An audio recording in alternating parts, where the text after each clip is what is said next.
네, 장관님. 그 서울 양평고속도로 대통령 처가 특혜 의혹 오전에 답변하시면서 특혜 의혹은 전혀 없다는 신념을 가지고 있다 이렇게 말씀을 하셨습니다. 네. 신념을 가지실 정도면은 충분히 사실관계 숙지하고 검토하셨다는 의미겠죠? 네, 그렇습니다. 네.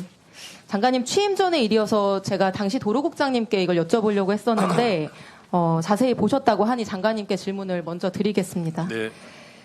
네. 청장님도 발언 때 같이 계시면 되겠습니다. 자, 슬라이드 보여주시면요. 오래된 일이니까 좀 기억을 상기해 보겠습니다. 대통령 처가는 양평군 강상면에 크게 두 덩어리의 땅을 가지고 있습니다. 하나는 중부내륙고속도로 오른편 지도에 A라고 표시된 곳인데요. 남한 강변에 있는 공공지구처럼 개발하기 좋은 야트막한 아주 좋은 예쁜 땅입니다. 다른 하나는 지도에 B라고 표시된 부분인데 중부내륙고속도로 왼쪽에 딱 달라붙어 있는 산 비탈, 가파른 땅입니다. 작년에 국토부는 이 산비탈 땅에 대해서 비탈져서 어떤 용도로도 개발이 어렵다. 그래서 고속도로 종점이 아니라 다른 할아버지가 와도 이익을 얻을 게 전혀 없다 이렇게 주장을 했습니다. 대통령 처가는 아무런 이익을 보는 게 없다. 여전히 유효합니까? 그렇게 알고 계십니까?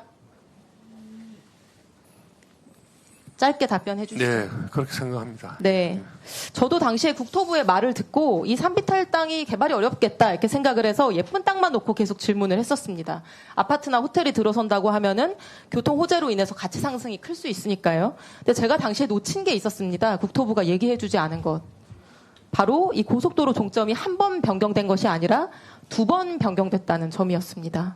슬라이드 보여주시면 용역사는 용역을 수주하자마자 곧장 변경 노선을 그리는데 준비 파일 8가지 버전에서부터 착수보고의 보고자료까지 모두 종점은 남양평 IC에 붙이는 걸로 되어 있었습니다. 장관님, 최종 공개된 대안 노선 종점이 남양평 IC 아니죠? 네, 아닌 걸로 알고 있습니다. 네, 보여주시죠, 슬라이드.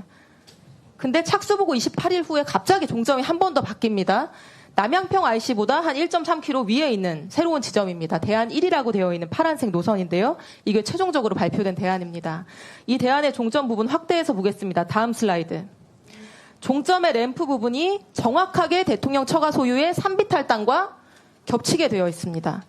갑자기 IC에 직접 붙이는 안이 폐기되고 대통령 처가 땅에 마치 자를 대고 이은 것처럼 정확히 자로 잰 듯이 연결이 됩니다.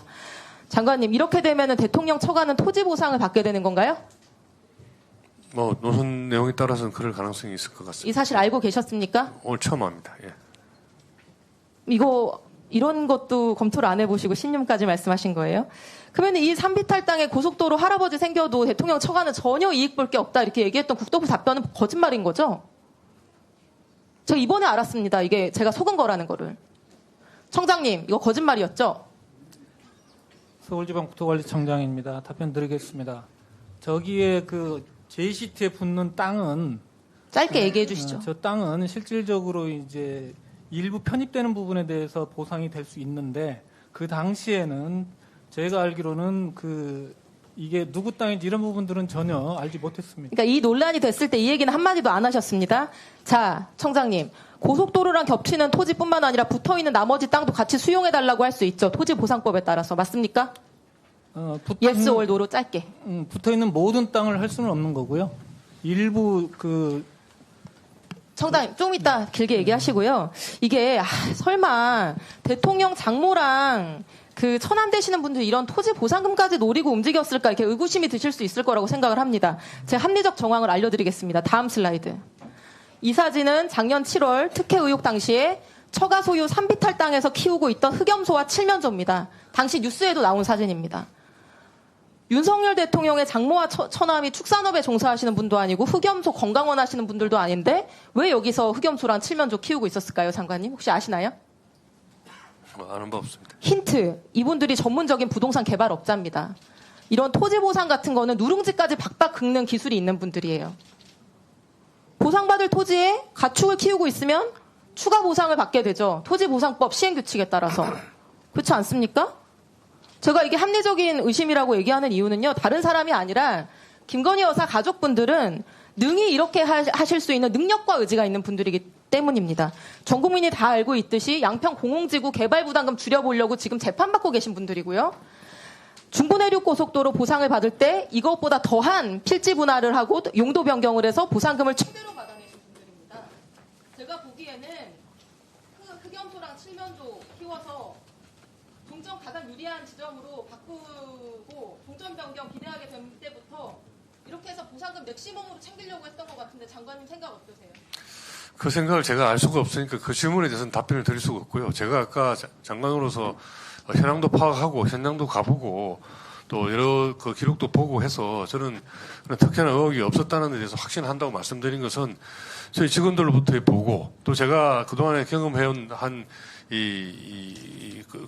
국토부 관련 공무원 30년의 경험 이런 걸 해서 적어도 국가의 도로 노선이 그렇게 하루아침에 누군가 특정인의 이해 때문에 흔적도 없이 움직이지는 않는다는 그런 개인적인 믿음에 의해서 말씀드린 것이고 누구도 거기에 대해서 이 정언을 하거나 또 그런 심정적인 또 합리적인 의심 말고 객관적인 사실 거기에 되는 요즘 흔히 나오는 녹취록이나 이런 거 하나 제출하는 게 없지 않습니까? 그래서 저는 순수하게 도로 노선을 합리적으로 결정하기 위한 과정에 이런 오비락적인 오해가 생긴 것이 아닌가라고 그렇게 생각을 합니다. 일반적인 도로 행정은 그렇게 신뢰하시는 부분으로 가는 게 맞을 겁니다. 그러나 이 사건 특혜 의혹에 있어서는 너무나 많은 이런 의심 정황이 있기 때문에 이런 의혹이 제기된 것인데 김건희 여사 일가는 한 푼도 이익을 보는 게 없다. 그렇기 때문에 특혜 의혹도 있을 수 없다. 이렇게 주장해온 국토부가 결국 토지 보상금을 받는다는 이 사실은 근데 고속도로에 무슨 일부 조금 땅이 아마 저렇게 되면 아마 지형으로 봐서 교각이라든지 또 절토를 해야 될 테인데요.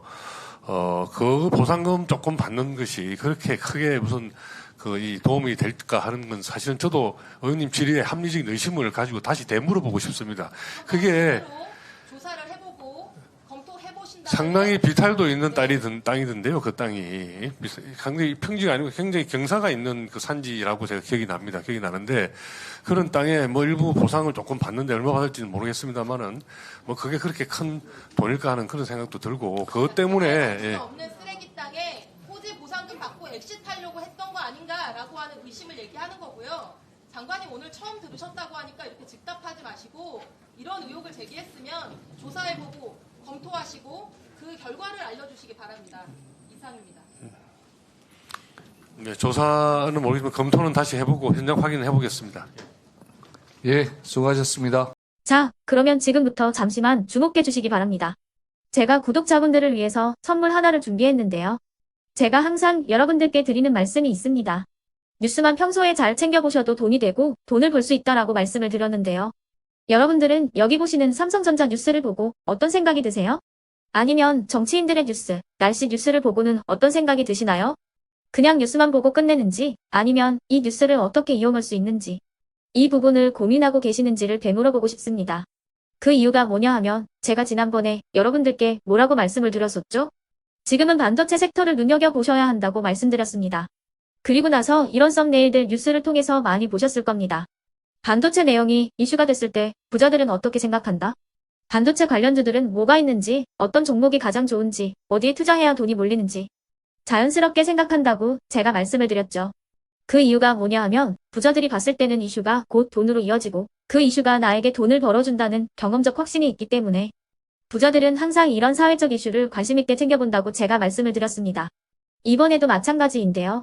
제가 지난번에 시청자분들과 함께하는 주식으로 수익 내기 이벤트를 진행했었죠. 당연히 100% 무료로 진행을 했었고요. 여기 보시면 아시겠지만 제가 지난번에도 구독이라고 보내주신 모든 시청자분들께 반도체 관련주 중에 가장 크게 급등할 딱 한 종목, 많은 종목도 아니라 한미반도체 한 종목을 여러분들께 추천드렸어요.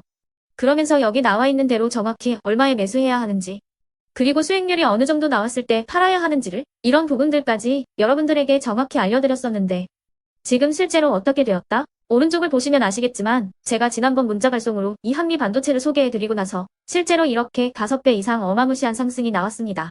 100만 원만 투자를 했어도 무려 500만 원이 넘는 수익금이 생긴 거죠. 그래서 당시에도 굉장히 많은 분들이 제가 드린 이 한미 반도체로 수익을 내실 수가 있으셨을 텐데요. 다시 한번 축하드린다고 말씀을 드리겠고 이번에도 마찬가지입니다. 앞으로도 2024년, 2025년 계속해서 기대해볼 섹터는 AI입니다. 그 중에서도 AI 반도체는 그 누구도 부정할 수 없는 미래 성장 산업입니다. 그러면 우리가 어떻게 생각해 볼 수 있을까요? AI 반도체 종목 중에 앞으로 크게 대장 역할을 하면서 10배 이상 급등할 수 있는 템베고 종목을 지금부터 열심히 추적해야 한다는 겁니다. 큰 돈을 투자하지 않더라도 월급의 일부분 아주 소액이라도 이 종목을 모아가야 수백 %의 수익률을 손에 쥘 수 있는 것이죠. 지금 여러분이 보고 계시는 이 유튜브 또한 AI 반도체와 아주 밀접한 연관이 있고 반도체야말로 대한민국의 핵심 산업으로 앞으로 더더욱 시장은 성장할 수밖에 없습니다. 그렇기 때문에 제가 이번에도 뭘 보내드리고 있냐면 지난번과 똑같이 구독이라는 문자를 보내주시면 제가 AI 반도체 관련주 중에 앞으로 대장주 역할을 하면서 주가가 가장 크게 급등할 한 종목을 여러분들께 문자 발송으로 종목명과 사고 파는 시점을 모두 알려드릴 건데요. 그 문자를 받고 여러분들이 주식으로 돈 버는 연습을 한번 해보셨으면 좋겠고요. 혹시라도 나는 주식을 하지 않는다 하시는 분들은 주변에 주식하시는 지인분들에게 말씀을 해주셔도 되고요. 아니면 연세가 있으셔서 투자가 어렵다 하시는 분들은 이 종목을 자녀분들에게 한번 사봐라. 이걸로 한번 수익을 내봐라. 이렇게 조언을 해주실 수도 있는 거겠죠. 그래서 지금 이 영상을 보시는 시청자분들 중에 나도 이번 종목이 좀 궁금하다 하시는 분들은요. 누구나 상관없이 그리고 어느 시간대나 상관없이 부담 없이 010-2514-5930번으로 구독이라는 문자 보내주시면 제가 이번에도 똑같이 무료 추천 급등주 문자를 보내드리겠습니다. 이해되시겠죠? 제 번호 010-2514-5930번으로 구독이라는 문자 보내주시면 여러분들이 직접 이슈를 통해서 돈 버는 연습을 해보실 수가 있는 거고 제가 돈을 받는 것도 아니고 투자를 대신해 드리는 것도 아니기 때문에 부담 없이 신청해 주시면 되는 겁니다. 그리고 수익이 나면 저는 다른 것은 하나도 바라지 않습니다. 제 채널에 구독, 좋아요 한 번씩만 눌러주시라 이렇게 다시 한번 말씀을 드리겠습니다.